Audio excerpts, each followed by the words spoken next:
Now, let me be clear. As much as I tend to have perfectionistic tendencies, I am by no means perfect at this, and I'm still a work in progress. Hey lady, welcome to the Highly Sensitive Woman podcast. Do you struggle with self-doubt, setting boundaries, or feeling overwhelmed? My name is Alyssa, and I'm a highly sensitive woman who spent years trying to fit in, ignoring my own needs, and living in constant fear of disappointing others.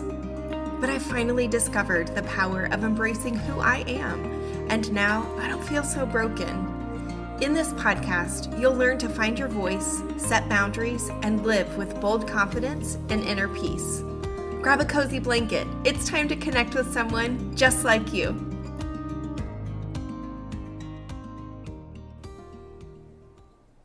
Welcome back to the Highly Sensitive Woman podcast. And if it is your first time listening, I am so glad that you are here. Before I get into today's episode, I want to share a review from Sweet Grooms. She writes, Alyssa's real-life experience, practical tips, and personal advice make this a great resource for those seeking to get unstuck and live their best life. Her authentic personality and her heart to help people shines through. Alyssa's life transformation is proof that this truly works. Thank you so very much. And I feel that life transformation. Sometimes it is really a bit of a challenge for me to even wrap my brain around the person I am now compared to the person I used to be. And if you are in a space where you think that there is no hope for a different future, I am here to tell you that there most certainly is. And I am proof of that, and I hope that this podcast in some way helps you on that journey. And if you are interested in potentially working with a coach, I would be happy to help you on that journey and just share what I have learned along the way. Because I truly used to think that inner peace was something that I could never and would never have, that there were just too many things wrong with me to achieve that inner peace. And I have learned that inner peace really comes from trusting that small voice inside you, and that you can't find it because you've been ignoring the whispers for far too long. And I found myself in the last week or two having conversations with people who have known me for decades and people whom I have just met. And the recurring theme of some of the conversations that we have been having is just how long I ignored that inner voice and just didn't trust it and told myself that I was the problem. And now that I listen to it, I really do have so much more inner peace. One of my mentors, she describes it as something that shows up in your life kind of as a pebble, and then you ignore that, and then it gets a little bit bigger and it turns into a rock, and you ignore that, and then it turns into a boulder that you can no longer ignore. For me, it's like that whisper, right? And it just gets a little bit louder and a little bit louder and a little bit louder. Before long, it is screaming at me to take action. And I hope that my experience with that can help you start to listen to your inner voice that's whispering to you, and to hear it when it's a whisper before it is screaming. And that will help you find some inner peace. And part of that journey is that when you are hearing that whisper, that you're taking action, and some of that action is setting boundaries. And I know sometimes that feels like a very insurmountable task, and I'm not saying to go like set the biggest boundary that you absolutely could today, right? It has baby steps along the way with just a little boundary here and there, and growing in some confidence to set the next one. So today we're going to talk about what that might look like to start setting some boundaries. Recently, I was invited to be on a panel called Detaching with Love, and it is in that same mentor that I just mentioned, Coach Patrice. It is in her community, and I feel so honored to have been invited to be on that panel. But I wanted to share some of what we will be talking about with my community as well. So, we're talking about detaching from people, places, beliefs about yourself, etc. Things that are no longer serving you or a good fit, but detaching from them with love. While there is still some grief that comes with that, when you detach with love, it is love for yourself and love for that other person, or love for that place, or love for that belief that you had that served you previously and no longer serves you now. That helps kind of in that growth process and makes it a little less scary to detach, because all of those people and places and beliefs that you had, they did serve a purpose.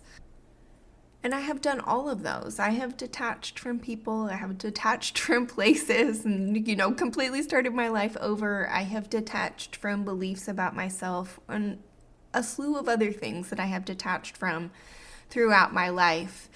And for me, my contribution to this panel is talking about detaching from a few people in my life. And there are two in particular. One is a former friend, and one is a former romantic partner. And what I recognized kind of in hindsight is if I had spoken up and set a boundary from the beginning, that I really wonder how long the relationship would have lasted, because by not setting the boundary, I allowed things to continue that really didn't fit well for me.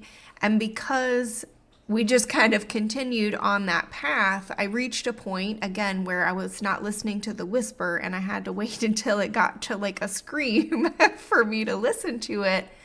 That then it was just something I could no longer allow, because I was not being myself in that relationship, and that never feels good, right? It never feels good when we are not ourselves.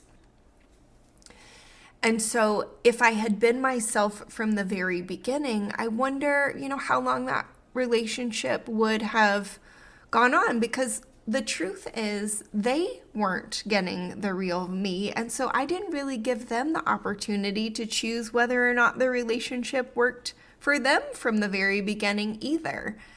And I was so afraid of being rejected. I kept telling myself, no one is perfect. I tend to have a little bit of perfectionistic tendencies, and I'm trying to let that go, both in myself and for other people. So I would say no one is perfect, and I'm the one who needs to adjust. But I never really expressed what wasn't working for me in the relationship for quite some time. And so there was a lot of people pleasing. I didn't want to be considered high maintenance. But ultimately what ended up happening is when I did start speaking up, those relationships ended. And I really think it's because I didn't give them an opportunity to know the real Alyssa from the very beginning. And I didn't allow myself to just be myself. So while there was some grief, I did find myself detaching with love, because I had love for the other person. They're good people, and I wish them no ill will. And I really did cherish my time while I was in friendship or relationship with them. I also detached with love for myself. And so then by having that love for myself, I didn't compound how I was feeling, right? Like we tend to find ourselves in situations where the situation itself might not be super fun, but then we compound those feelings that we are having by beating ourselves up. And in this instance, I didn't do that.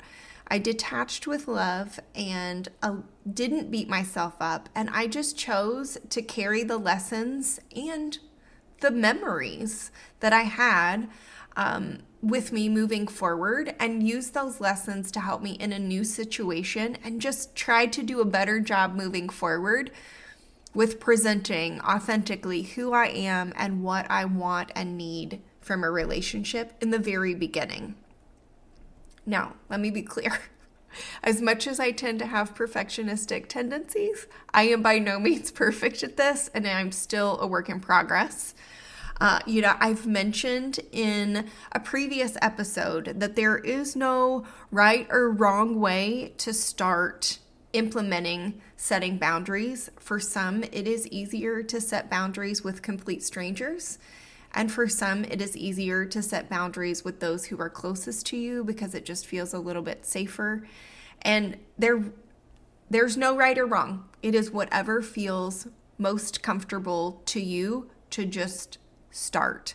And that is especially true when you are starting and it is a new practice. But I would encourage you to ask yourself which one of those feels more comfortable.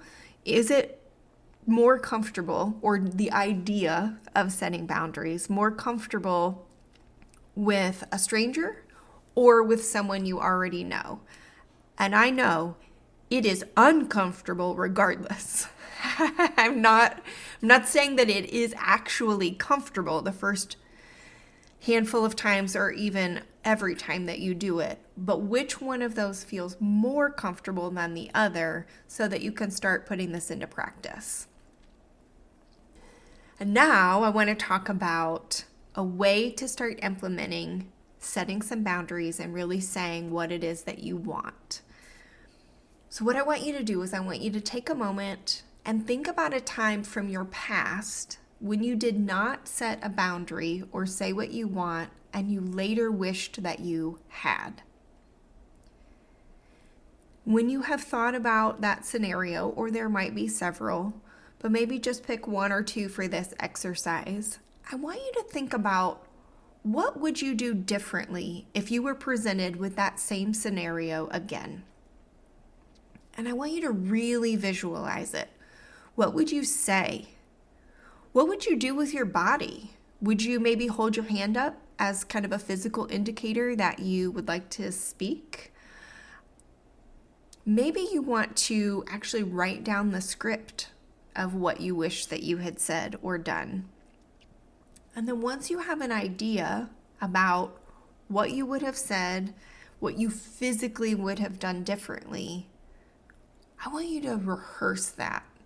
And I know that sounds probably really uncomfortable, but I want you to actually take a minute by yourself when no one is around and just rehearse saying what you would have said in that moment, like you were rehearsing or preparing to be in a play. Because to be able to say it in the moment to someone, oftentimes we have to have actually practiced saying the words out loud. So as you're practicing saying the words out loud, I also want you to practice whatever you would have done physically. If you would have thought, yeah, I think I would have held my hand up, say, excuse me, I have something to add here. Practice actually holding your hand up so that you get a little bit more comfortable with being able to do that with yourself before you start trying to do it with another person. And then once you have done that, ask yourself, does this feel doable? And if it does, if you have come up with a script that really feels doable, awesome. Implement that the next time you are presented with a similar situation. If when you ask yourself if it feels doable, you're like, there is no way I could ever get those words out of my mouth, then go back to your script and kind of do a revision and come up with something that does feel doable to say, and then rehearse that so that you are ready and prepared the next time you are presented with a situation. Another thing that I want to encourage you to do is if one of these scenarios that you were thinking about that comes to mind and you're like, oh, I wish that I had handled this differently in the moment, I want to encourage you to revisit that conversation or that interaction if it happened with someone you know and is still actively in your life. If it was a stranger, you're probably not going to be able to revisit it. But if it is someone you know, I highly encourage you, once you have rehearsed and you've practiced and you feel like, yeah, this is doable, the next time I'm presented with an opportunity or a situation, I can say this. I encourage you to go back to that person and create the opportunity and say something along the lines of, I thought about this situation some more and I wanted to share some things that came to mind for me. And then share the things that came to mind for you. Because what happens is when you don't say it in the moment and then you think about what you wish you had said, and then you give yourself the opportunity to say those things to the person, you start training your mind and your body to realize that you can do it and you don't die. And it feels really, really empowering. And so then with some practice, you do start to become a little bit more comfortable with saying things in the moment. But even if it never comes in the moment, giving yourself permission to go back to people later and say, I gave this some more thought and some more things came to mind and I want to share them. One of my mentors says a conversation is never over until I have said all of the things that I wanted to say. And I don't mean that you're going to rehash things that have been put to bed. That's not what I'm talking about. I'm talking about a situation where you did not share your thoughts. You did not express what you wanted, what you needed, what felt authentic to you. And instead, you were people-pleasing and deferred to the other person, or you kept your needs and wants to yourself. That's what I'm talking about. That when it comes up later, if you're like me, it's when you're trying to go to sleep and your mind won't shut off and you think about all of the things that you wish that you had said. Remember those things. Write them down, rehearse them, and then just revisit the conversation because it will get easier. I promise you it will get easier. And what will happen is you will start to have inner peace. When I talk about this, I'm reminded of some song lyrics that I have always loved. And the lyrics are, every new beginning comes from some other beginning's end. And that is so very true. For me, what I noticed is when that particular friendship ended as a result of me showing up and expressing what I needed, and to the other person's credit, said, I can't meet that need. And in a way, while I was grieving, it did feel really good for both to show up authentically. But what happened is when that friendship ended, it created space for new friendships to emerge where I could express what it was that I needed and the other person was able to meet that need. So maybe in the beginning, when you start setting boundaries, it could lead to an end of a relationship like it did for me, but potentially open up space for a new friendship.